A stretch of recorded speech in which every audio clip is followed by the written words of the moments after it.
As part of our how-to series, we're going to look at how to recognize a narcissist and escape their clutches so that you do not have to live with that toxicity in your life. If you haven't already, click subscribe, ring the bell for notifications, hit like if you like what you're hearing, and put your comments below, and I'll get back to you personally. And finally, you can reserve your place in one of my seminars or get any of my PDFs at www.crushingdoubt.org. Today, we are going to talk about a major way to reduce emotional toxicity in your life by eliminating interactions with narcissists. This is going to involve a lot of black and white thinking. Unlike many therapists, I'm going to be talking pretty pejoratively about a group of people. I'm not actually saying it to judge them so much as to protect you and to help you protect yourselves, and even to help me remember to protect myself.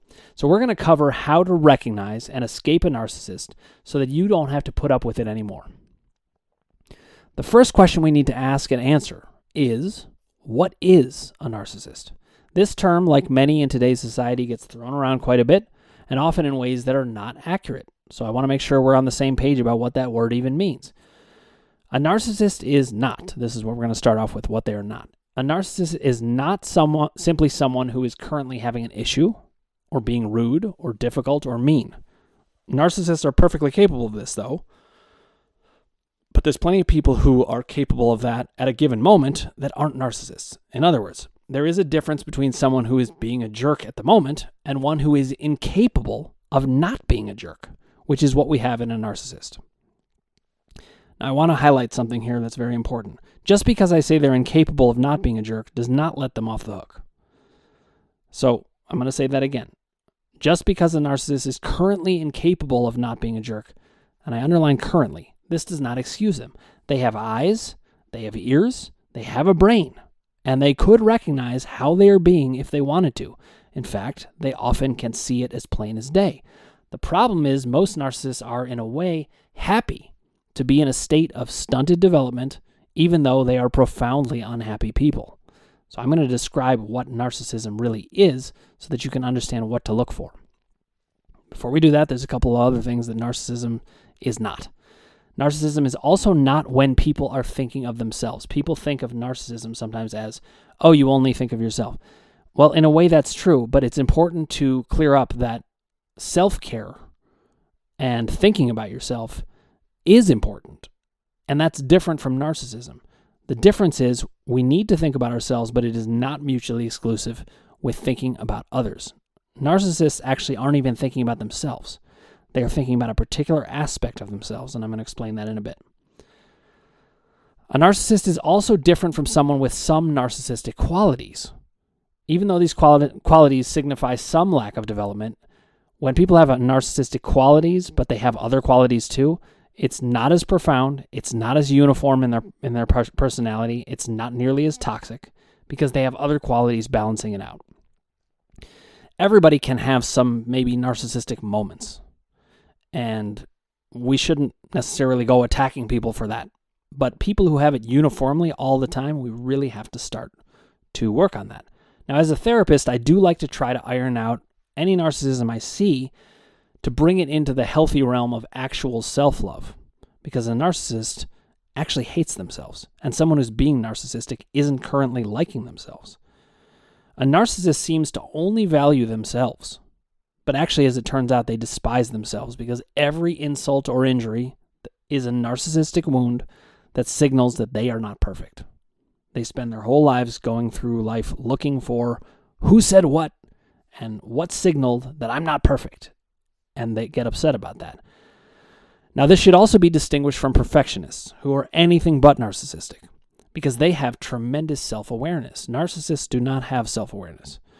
Perfectionists have so much self-awareness because generally they are, it's a requirement for perfection to be self-aware. You have to pay attention if you're going to become quote-unquote perfect.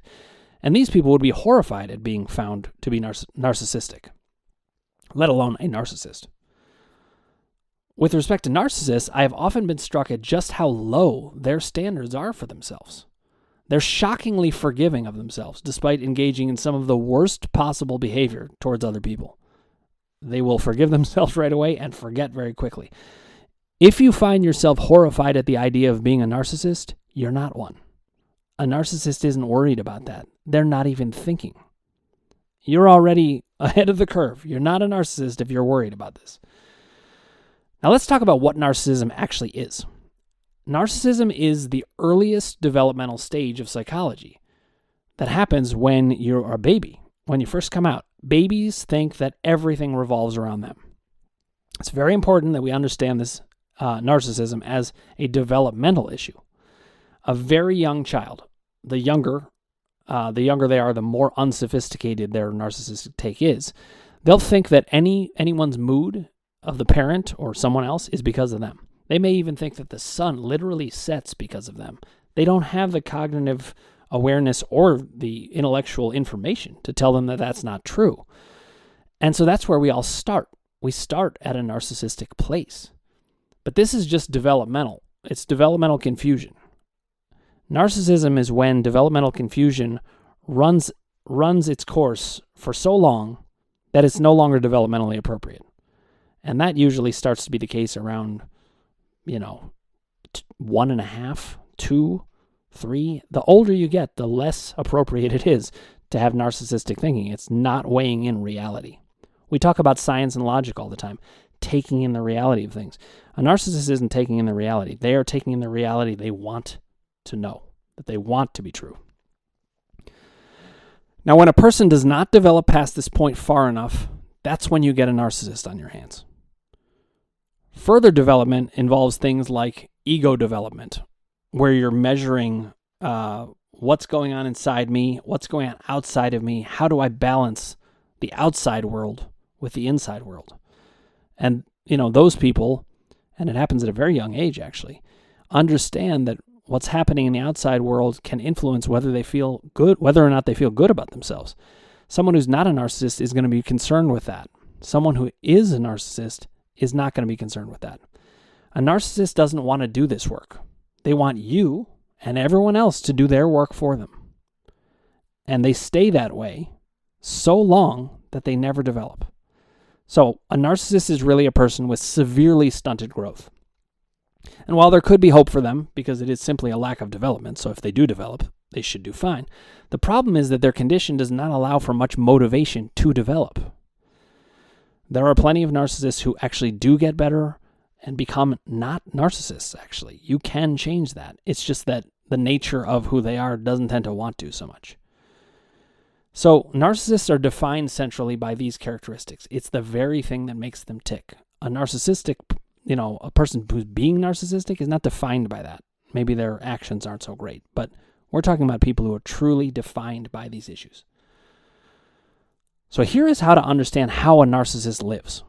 I want to describe it because it was shocking to me. The more I looked at it, the more I couldn't believe this is how somebody's living. Well, it turns out there are plenty of people living this way, and they are called narcissists. And this is going to be pretty ugly. So I'm not talking about you guys out there. I'm talking about some of the most toxic people in your life. Here's the way narcissists are. They are a bottomless pit of need. They require constant feeding of their fragile ego. They're almost always about to be insulted or have some kind of problem. People who always have their nose out of joint, that's when you start to wonder. They respond to anything that threatens their sense of self, even remotely, with aggression, hostility, false arrogance, contempt, and frequently, when more extreme, rage and violence. Narcissists are among the most unpleasant people you're going to experience. They're not actually hard to spot, except that they hide in plain sight. And I'll explain why they're able to do that in our lives in a bit. Narcissists view others as nothing more than objects to provide for their needs. Anyone interacting with them is only a source of what we call narcissistic supplies. I'm not saying that they are necessarily consciously thinking about it this way, because they have a whole different way of thinking about themselves where they are the good guy. But this is what's actually happening from a psychology standpoint. Once they get the supplies from you, they move on without a thought. They literally do not keep you in their minds. I suppose that's, of course, always true literally, or else they'd be jammed in your head. But I hate when people misuse the word literally, and I just did. But they cannot keep track of you because they're already off for the next narcissistic feeding. And if it sounds like I'm talking about vampires, they are. They are emotional vampires. They are trying to just feed off of everyone else. One way that they feed themselves is, if nothing else is available, is to use you as a receptacle for bad feeling. So sometimes if they can't get good feeling, they will inject bad feeling into other people. And this leads to toxic, horrific interactions on a regular basis, leaving a path of destruction virtually everywhere they go. They do not have actual close relationships. They might seem to. They might spend a lot of time with certain people, but they're not actually close because their relationships are generally based in conflict, terror, and sadomasochism. I'll get more into that term another time if people are interested, but and I'm sure I will at some point. But the whole idea is that a lot of their long-term relationships are just people they spend time with, not necessarily people that they're deeply close to because they're not capable of that. Okay, so if these people are so bad, why is it that they go unrecognized? Why is it that we have them in our lives for as long as we do? Why is it that they're so hard to get rid of? Can't we just recognize how horrible they are and walk away? Here are some reasons why. To begin with, the way that they portray themselves, they don't like to be known as bad. They prefer to make very strong-willed arguments about how they have been wronged and made to act the way they do, as opposed to taking responsibility for their own feelings or behaviors. So they make these strong arguments, and they're very good at arguing, generally speaking. Narcissists also actually tend to be very charming. This is a way to get that they're able to get people to act on their behalf. This is a way that they get their narcissistic needs met. So they can fool us because they come off as very charming, and before we know them well, we just think, wow, I love this person. Narcissists are among some of the most favorite people that people meet at first, and then it turns toxic. They also tend to be very emotionally intelligent in one particular way, sometimes more, but certainly in this one way, despite being absurdly incompetent in most others, and that is understanding what makes another person tick. They are capable of sizing up what's the main issue of a person, and I'm not saying they're doing this consciously. It's an unconscious narcissism. I mean, the narcissism may also be conscious, but the manipulation comes from something unconscious. They want to find out what makes you tick so they can manipulate it. They use lies and manipulation that can prey on the wishes of other people because they know what makes you tick. So they know what you wish for, and they might even dangle it in front of you. So, for example, if you never felt validated, a narcissist might utilize this against you, praising you and building you up, and it can often look like a dream come true. And this is how a narcissist sucks you in. I'm not saying not to gravitate towards anybody who gives you compliments, by the way, but just make sure it's nuanced and watch out. Because with narcissists, the dreams always come crashing down, and they come crashing down quickly. Because once you're no longer needed for their purposes, they'll stop giving you what you need, and worse, they will shame you for what you needed in the first place, so that their own horrible motives are obscured. That is a hallmark of a narcissist. They're always trying to hide what it is they do and make you feel like you are the bad one. They also talk in ways that set up a framework of their seeming irreplaceable in your life. And this obscures that they actually don't do anything for you. And in fact, the opposite is true. They're usually some of the worst people in your life. But the way they talk about themselves and the way they set up their relationship makes it sound like, yeah, they're irreplaceable. Sometimes we find this in the form of family members where they might talk about, but it's my mother, it's my brother, it's my sister, it's my dad. And that makes it hard to dismiss them. And here's the other thing. Narcissists feed off of confusion, and they feed off of fear. That is the thing they love most, and it's why they're always wreaking havoc and being toxic and causing chaos. They know that when we can't think straight, it's so much harder to detect their illogic, their immaturity, and even essentially a kind of insanity. This is the central reason they're able to get away with things. They terrorize and dominate other people so effectively that most people take years, decades, or even a lifetime to figure out who and what they are. You can see why they might be confusing. So what can you do to protect yourself from them? The very first thing you need to do is to learn to recognize the signs that you are in a relationship with a narcissist.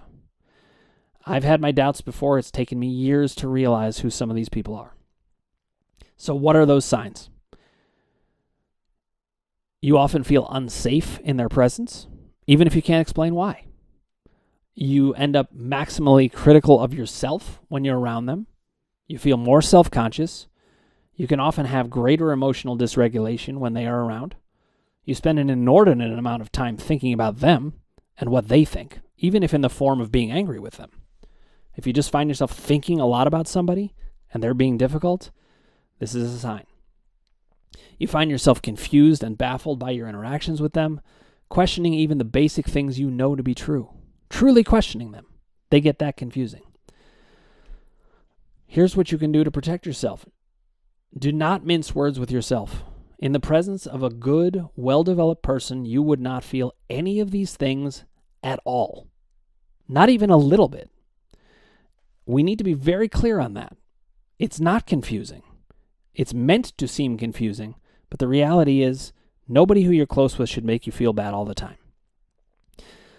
In addition, don't get fooled by the nature of your relationship with them. No matter how close they may be to you, this has nothing to do with whether or not they are a narcissist. Even mothers, fathers, brothers, sisters, spouses, and adult children can be narcissists. Anybody can be. Do not assume that the importance of the relationship would counter any effects of narcissism. They will not. For a narcissist, being a narcissist is more important than whatever relationship they have. The narcissist operates the same way with you as they do with anyone else, except they know they have even more leverage in these situations, if you're that close to them or it's a family relationship. So I talk about using black and white thinking a lot of the time. We dip into it when we need to, and we come back out of it when we need to think in shades of gray. With a narcissist, you want to think in black and white thinking to escape them. Very important. I'm going to emphasize that again. Use black and white thinking to escape them. They prey on shades of gray thinking. They prey on doubt. They prey on people who take the other person's perspective. And the more giving, open, and willing to consider another viewpoint you are, the more vulnerable you become to them. So let's recognize shades of gray thinking as a wonderful quality to be used with normal people. But we have to recognize that a narcissist is anything but normal. You're going to need to interact with them in a very different way. You need to remember that they will seem normal a lot of the time, but you can't get fooled by this.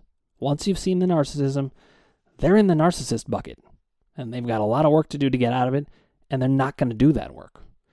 They can be normal when they have been fed. But if they haven't been fed, they immediately go back to the narcissistic ways. And to me, that's a narcissist whether you're fed or not.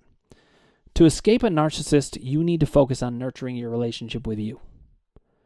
Anybody who makes you feel kind of afraid, or maybe not good about yourself, or is always fighting with you.